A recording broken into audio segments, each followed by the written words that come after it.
Sadhguru, can you speak about, you mentioned about the fact that it's not about trying to change past karma. So therefore, can you speak about the power of intention and why intention is so important? And you gave beautiful examples in the book that illustrated you can be doing the same thing, but somebody's intent, their intention makes all the difference for, more accumulated karma or not. Well, it happened once that Shankaran Pillai went to his lawyer and he wanted to divorce his wife. The lawyer asked, why, you've been okay with her, what's the problem? Shankaran Pillai said, her table manners are so bad, her table etiquette is so terrible, I can't live with her anymore. But the lawyer asked, you've been married for 18 years, only now you realized her table etiquette is bad?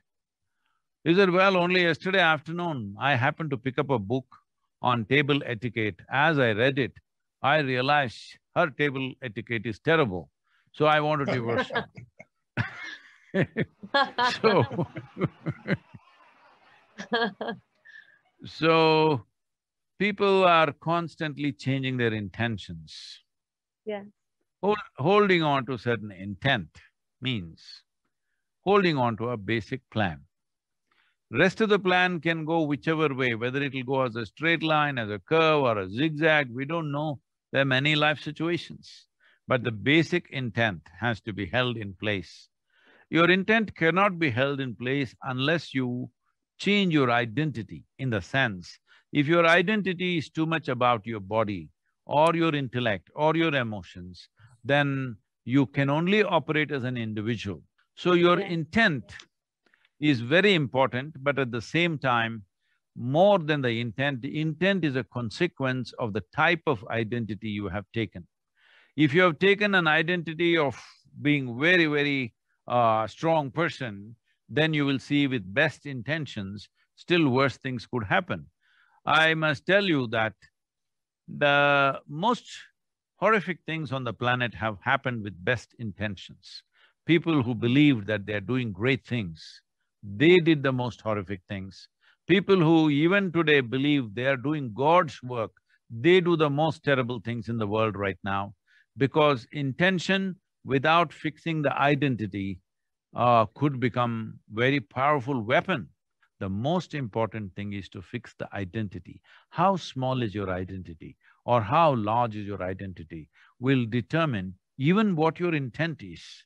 Your ability to develop an intent, what sort of intent you have, please understand this. Somebody who is committing a crime, he also has a strong intent.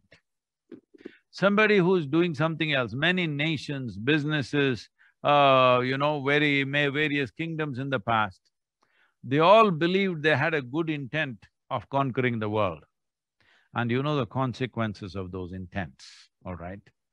We have suffered imperialism, maybe not so much here, you have also suffered to some extent, but in other parts of the world, in Africa, Asia, we know the fruits of imperialism, what we have gone through because of that. But in their minds, their intent was a powerful, wonderful intent of their idea of a one world, okay? So it's very important that we first fix the identity. If you fix the identity as not a limited identity but as a cosmic identity, then intentions will naturally flow. See, whatever you identified with that you always have the best intentions. You don't have to culture those intentions. You have a little baby, now you don't have to think, I will do only good things to this child. It's rubbish, you don't even need a thought like that, because you see it as yours. Naturally, all the intention is there. You just have to see the world as yours. You have to see this universe as yours, and it is yours.